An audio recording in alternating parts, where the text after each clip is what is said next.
¿Listo? Buenas noches a todos. Bienvenidos al curso de edición por computador, organizado por el semillero CB-OMI. Este semillero está aliado al grupo de óptica y tratamiento de señales de la Escuela de Física y al capítulo estudiantil de la OSA.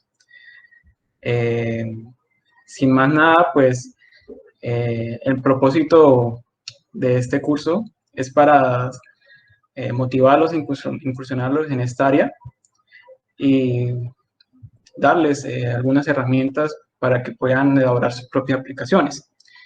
¿Listo? Entonces, empecemos. No sé si están escuchando, me pueden confirmar en el chat para empezar, porque a veces puede ser que no me escuchen.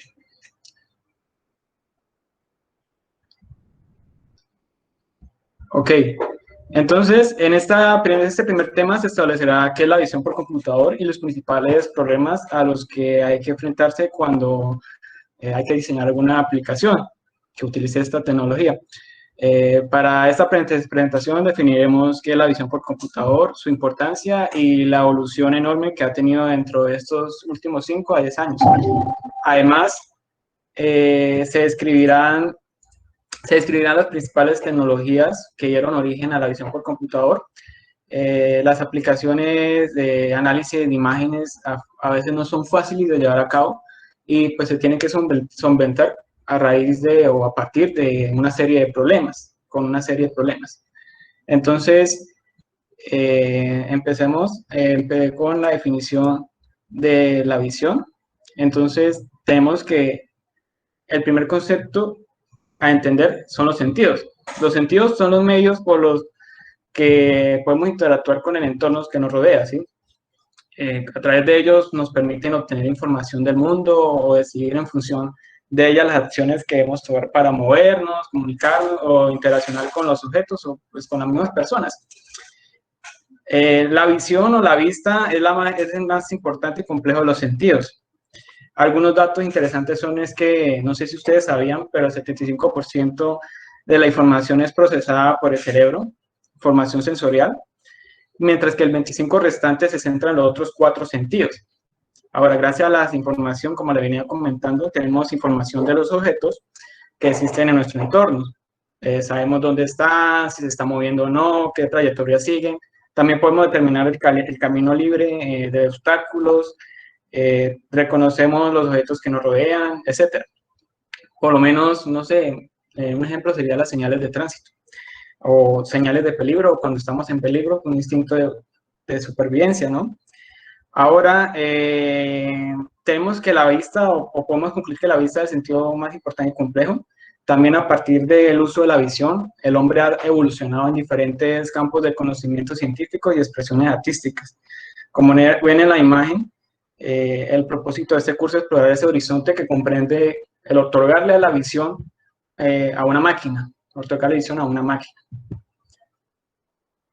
Entonces, la definición de visión por computador como tal, que es el horizonte que queremos definir, es que comprende del análisis de imágenes a través de computadores para obtener una descripción de los objetos físicos que son captados por una cámara. Tenemos algunas ventajas, como aplicaciones industriales, de dotar sentido a la vista a los robots, también lo que venía comentando anteriormente en la diapositiva, control de calidad de piezas. En distintas ocasiones, pues en la etapa industriales y en el proceso de manufactura se necesita control de calidad de piezas. Ahora, no sé si ustedes han utilizado aplicaciones como la que cambian el rostro, si es hombre, pues lo cambia a mujer, su rostro lo cambia a mujer, si es mujer lo cambia a hombre. Esas aplicaciones son netamente gracias a la visión por computador y eso ha llevado a que se cree algo que se llama la sociedad de la imagen. Entonces, ya ahora la sociedad de la imagen, pues las cámaras están integradas en todos los dispositivos electrónicos. Nos encontramos en imágenes con todas partes, en tan solo el hecho de estar en Facebook o en alguna red social, entramos y vemos imágenes. Y tenemos juegos con gráficos realistas, ¿sí? Entonces, estamos en una sociedad de la imagen donde todo nos entra literal por los ojos, como decía el dicho. Siguiente diapositiva. Algunas aplicaciones que se pueden notar en este campo son las siguientes: militares, control de calidad, robótica, control de tráfico, agricultura, biomedicina, identificación y seguridad. Cada una de ellas se desprenden más subáreas, entonces pueden ver que como tal de aplicaciones hay muchas. Esto tan solo es un pequeño diccionario de lo que se puede hacer con la visión de por computador. Siguiente diapositiva. Listo, entonces aquí tenemos una pequeña imagen donde nos puede mostrar concisamente dónde se aplica. Algunos campos están combinados, algoritmos o enfoques se combinan entre sí. Por lo menos los circulitos que ven en la pantalla con diferentes colores detallan las diferentes aplicaciones que puede tener la visión del computador y sus diferentes ramificaciones. Por lo menos una aplicación muy interesante vendría siendo la de los drones, donde se identifica objetos, personas, etcétera. Inclusive sirven para, no sé si han escuchado, últimamente han servido también para realizar un area surveying, pues esto sería entregas de, también de mensajería, etcétera. Entonces, como ven, cada imagen contiene una aplicación en la vida real y esta es la idea de la visión por computador. Siguiente imagen. Siguiente video. Ok, entonces, ¿qué tecnología tenemos implicadas en la visión por computador? ¿Y qué ha llevado a que la visión por computador y estos campos sea tan ampliamente aplicado en todo, como les he venido explicando anteriormente? Tenemos el desarrollo de hardware, componentes electrónicos que cada vez son más pequeños, como ven en la imagen, muy diminutos, y que procesan información muy rápidamente. Pero también tenemos desarrollo de software. De nada serviría un gran hardware si no tuviésemos herramientas de software para implementar nuestras ideas. Entonces, tenemos algunas herramientas que nos permiten empezar con algo ya creado, ¿sí? Estas herramientas inclusive se pueden utilizar ya que tienen licencias de dominio público. Y entonces hace que nos centremos en lo más importante, que es desarrollar las aplicaciones y pues meterle a siempre de lleno a la parte práctica, sin dejar a un lado los fundamentos, claro está. Ahora, últimamente se ha venido involucrando mucho el campo de la inteligencia artificial. Durante estos últimos años, numerosos algoritmos han permitido que el análisis de imágenes puedan estar en el mundo de la industria o en ambientes menos controlados.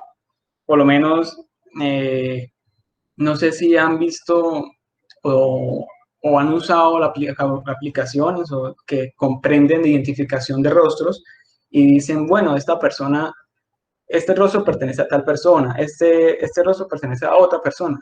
Es una aplicación de la inteligencia artificial que utiliza técnicas de visión por computador. Listo, siguiente diapositiva, Nicolás, por favor. Entonces, tenemos una pregunta esencial y es difícil analizar una imagen. Entonces, tenemos que la visión es un proceso que, como tal, se realiza en el subconsciente, es decir, no sabemos los pasos que realizamos para llevarlo a cabo. Nosotros observamos y ni sabemos cómo lo hacemos. Realmente los computadores no captan imágenes como la que nosotros vemos, ¿sí?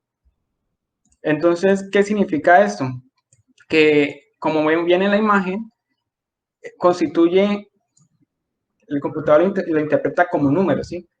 Y estos números se van guardando en ciertas matrices, dependiendo de conceptos más que vamos a ver más adelante.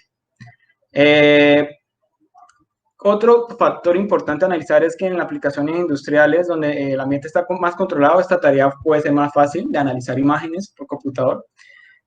Pero ya cuando tenemos, como se evidencia en la gráfica donde aparece un paisaje, aplicaciones exteriores, las tareas se van a complicar bastante.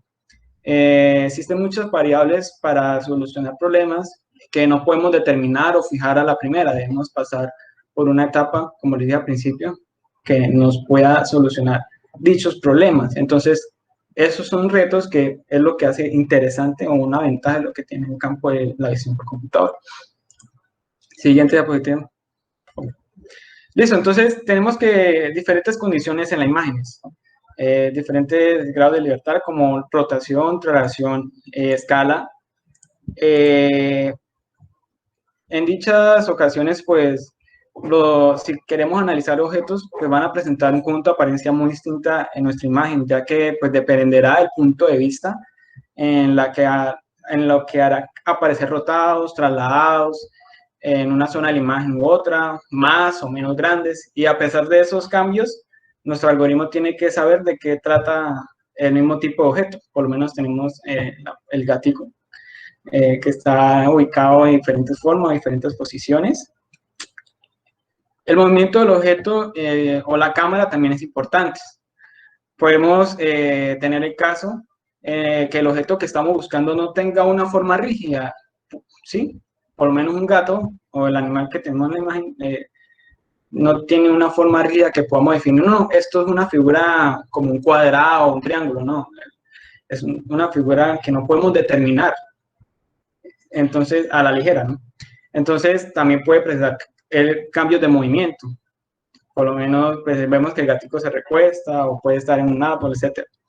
Iluminación, como ven en la imagen de los edificios a la derecha, que hay 3 recuadros, la imagen es más oscura del primer recuadro y se va haciendo pues, más iluminada al tercer recuadro. Eso es un factor muy importante, ya que no puede ser constante y que no solo va a producir que la imagen sea más clara o oscura, sino que además nos producirán sombras y modificará ciertos términos o conceptos como son el contraste en diversas zonas. Esto más adelante se comentará cómo influye la iluminación. Ahora, también puede existir coexistencia con otros objetos, lo que ya se llama oclusiones. En una aplicación normal, el objeto que estamos buscando no va a ser el único que existe en la imagen. La presencia de otros objetos puede producir oclusiones, con lo cual que estamos buscando no lo vemos globalmente, sino alguna de sus partes. ¿Qué es lo que pasa? Que por lo menos en la imagen del gatico con el perro tenemos una oclusión, ya que tenemos dos cosas, dos objetos, dos formas distintas. Si queremos saber identificar cuál es el gato, cuál es el perro, pues presentamos oclusión. Y se complica la búsqueda que tenemos que hacer. Si en ese caso es buscar si es perro el que está a la derecha y el gato que está a la izquierda. Siguiente diapositiva. Listo. Otra condición es la información limitada del objeto. En algunas aplicaciones es difícil definir de forma explícita qué es lo que como tal define a los objetos. Entonces, debemos saber qué se debe buscar, dónde se debe buscar en dichas imágenes. Entonces, aquí hay un ejemplo de unas sillas, ¿sí? Pero, ¿qué es lo que define una silla, sí? Ya que puede tener diferentes formas, como color y colores, o estar hecha de diferentes materiales. Aquí hay distintos tipos de sillas que, pues, puede demostrar que, bueno, que es una silla. Entonces, es un reto en cuanto a la información limitada del objeto. En un trabajo de investigación reciente, pues se está tratando de elaborar un sistema que nos permita realizar la medición para diferentes tipos de tornillo utilizado en técnicas de osteosíntesis, que pues vendría haciendo técnicas de unión de huesos. Entonces, por lo menos necesitamos saber qué tipos de tornillos se pueden realizar medidas y saber cómo hacerlo, empezar qué se debe buscar, dónde se debe buscar, ¿sí?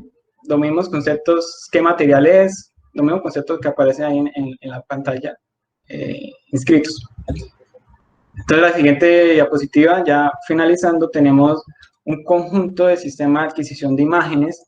Este sistema de adquisición de imágenes comprende de la escena, ¿sí? Donde vamos a tener una fuente de luz. Esta va a rebotar, como muestra la flechita, y va a ir a un sistema de imágenes o sistema de visión, etc.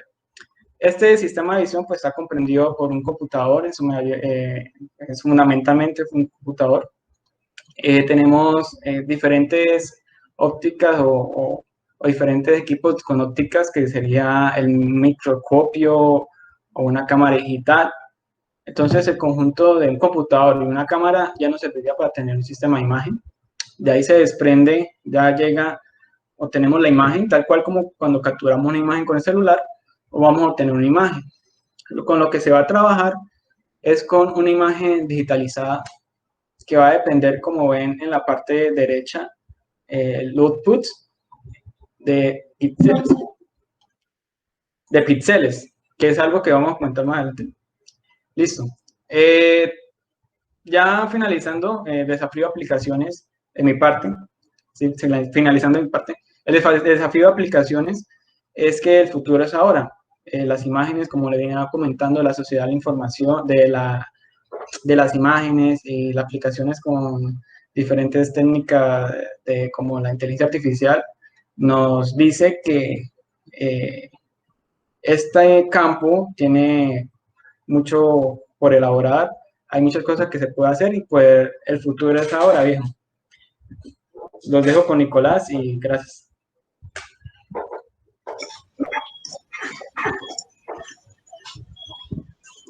No sé si me confirma, me están escuchando y me están viendo, por favor. Bueno, listo. Bueno, muchachos, entonces en este apartado vamos ya a comenzar a hablar sobre los elementos principales en un sistema de visión. En este caso, vamos a hablar sobre la óptica, ¿sí? Todos en algún momento hemos tenido una cámara de fotografía en nuestras manos. No sé si en algún momento también se han detenido a pensar cómo está compuesta y cuál es su función principal.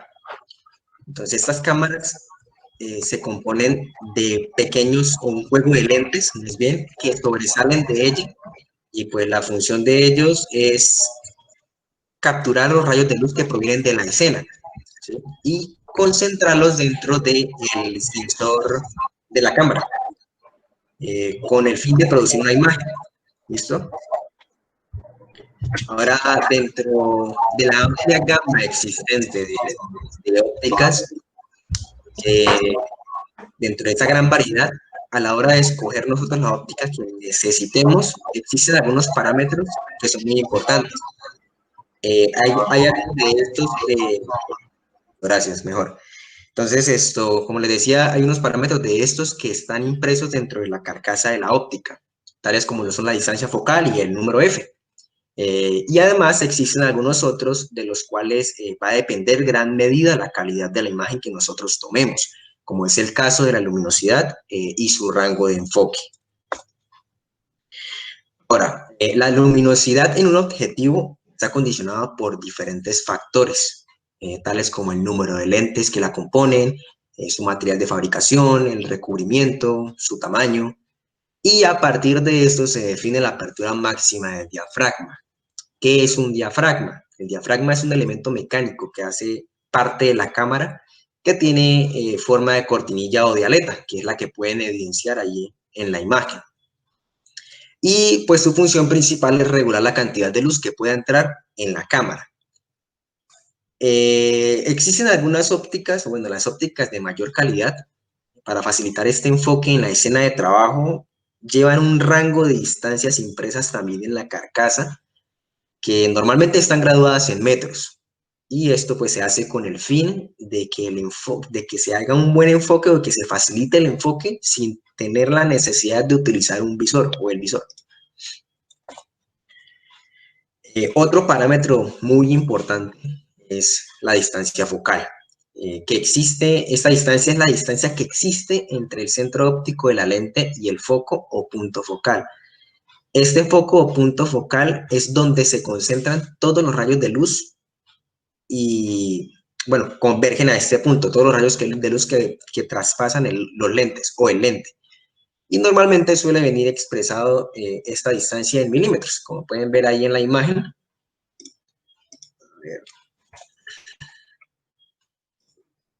Y nosotros podemos ver el lente. Por este lado vemos que entran los rayos de luz y acá podemos ver que todos los rayos de luz que van a entrar por este lente convergen hacia un solo punto. Esta distancia del lente al punto, que es llamado punto focal, es la llamada distancia focal, de las que les estoy hablando. Entonces, otro parámetro también, del cual les voy a comentar un poco, es el número F. Este número F lo que hace es indicarnos la relación que existe entre la distancia focal y la apertura máxima del diafragma. Este número F se obtiene a partir de lo que es el cociente entre los dos parámetros que les nombré ya. Y pues existe una relación inversa entre este número y la apertura del diafragma. ¿Qué quiere decir esto? Que a menor número F, el diafragma va a poder abrirse más, como vemos en la figura. Como ven en las figuras. Entonces, a medida de que se vaya abriendo el diafragma, pues, ¿qué quiere decir eso? Que podremos recibir una mayor cantidad de rayos de luz. Por lo tanto, tendremos nosotros una mayor luminosidad. Existen algunos ejemplares hoy día que tienen un número F fijo, y en caso de que sea un número F variable, pues este está modificado por la apertura o cierre del diafragma también. Generalmente la apertura efectiva se representa de manera gráfica en el objetivo y pues tiene con relación a la distancia focal. Y en el caso de tener una distancia focal variable, pues suele venir representado por dos valores, indicándose pues la disponibilidad de apertura del diafragma según los extremos del funcionamiento, según los valores dados del número F.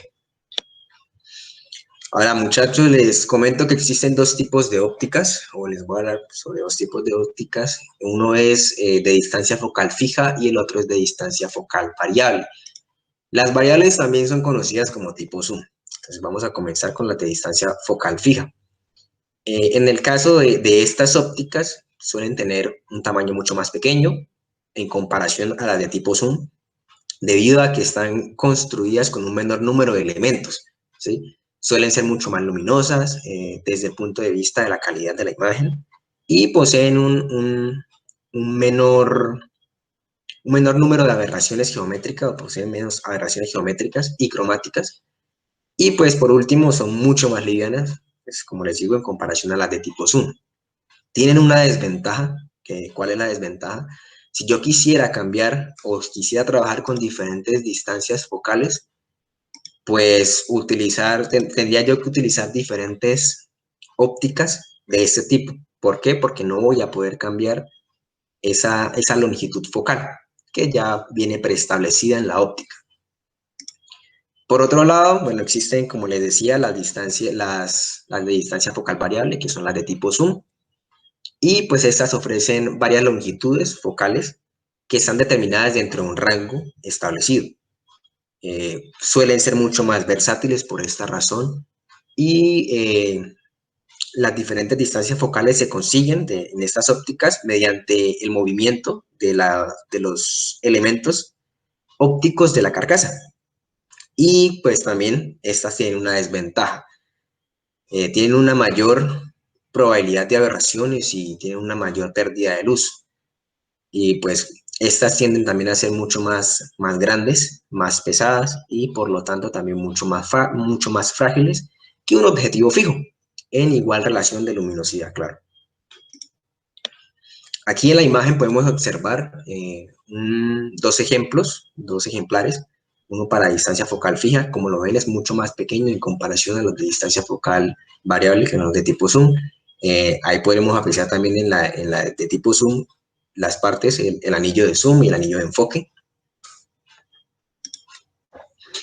Y bueno, ahora ya sabiendo ya un poco de lo que es una óptica, vamos a hablar sobre sus parámetros principales. Y pues se analizará ahora el modelado de una óptica.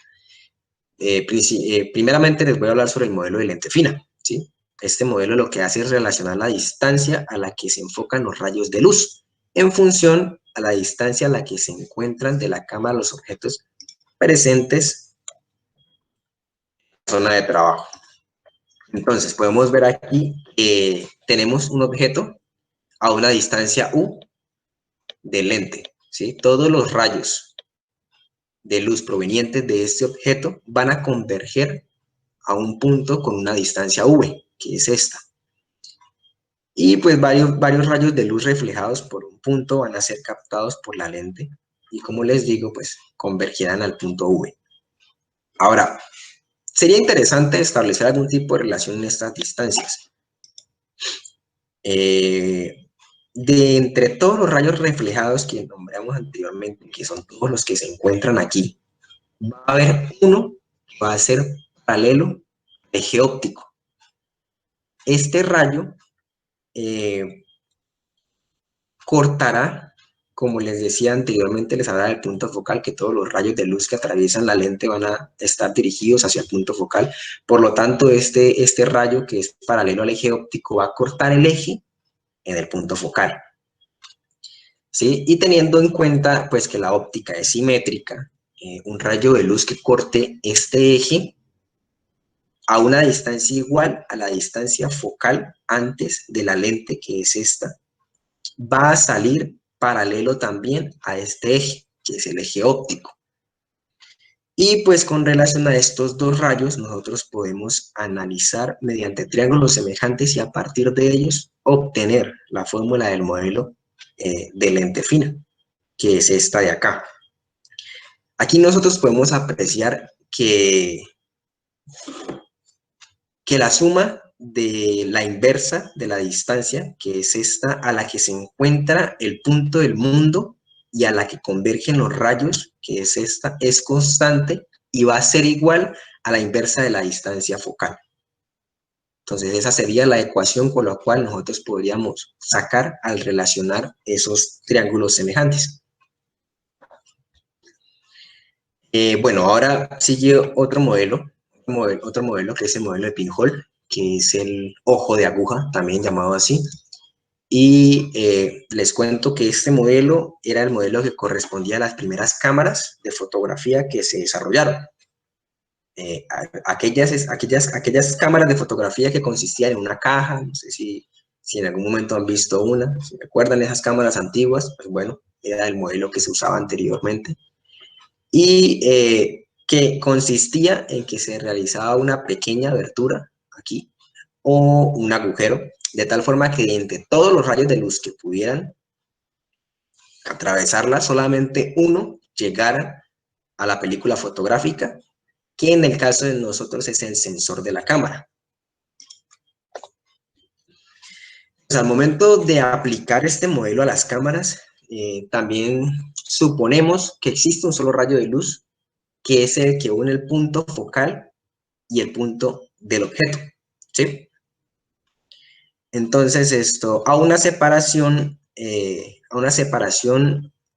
igual a la distancia focal se encontrará lo que es el sensor de la cámara y el punto de corte del rayo dará lugar a la proyección del punto del objeto en el mundo real, dará lugar a la proyección del punto del objeto en la imagen. Entonces, estando ya en este punto, empieza ya a surgir una pregunta. ¿Cuál es la expresión matemática que nosotros podemos utilizar que relacione las coordenadas del mundo y las que están en la imagen, pues, por este modelo? Entonces, sencillito. Para dar respuesta a esa pregunta, entonces, vamos a utilizar nosotros también lo que es triángulos semejantes. Aquí podemos observar lo que son las coordenadas del mundo, las coordenadas de la imagen y la lente que está entre ellas. Y pues entonces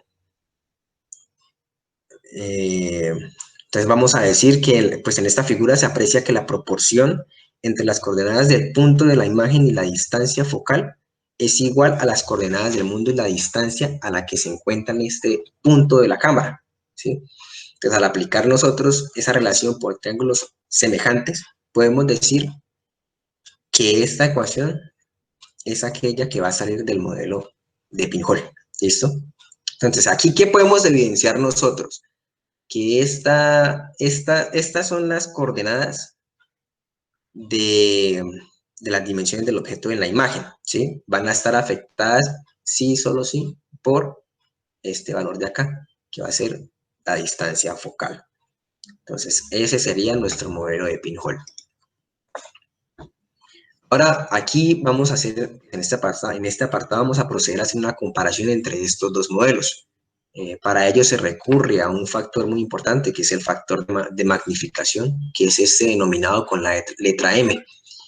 Este lo que nos dice es, pues se define que a partir de la relación entre el tamaño real del objeto y el que se proyecta sobre el plano de la imagen, es eso, la relación entre esos tamaños. Entonces, en el modelo de pinhole, la distancia focal es proporcional al factor de magnificación. Mientras que en el de lente fina quedaría según se muestra en esta ecuación. Ahora, además de esto, nosotros normalmente pues las dimensiones en la imagen son muchísimo menores a las que están en el mundo real. De tal forma que m+1 se puede aproximar a la unidad y siendo así, pues podemos obtener que estas dos ecuaciones van a ser iguales. Entonces, por último, muchachos, les voy a hablar sobre otros parámetros característicos de lo que son las ópticas, tales como como el ángulo visual, la profundidad de campo y la distancia hiperfocal. Entonces, vamos a empezar con el ángulo visual.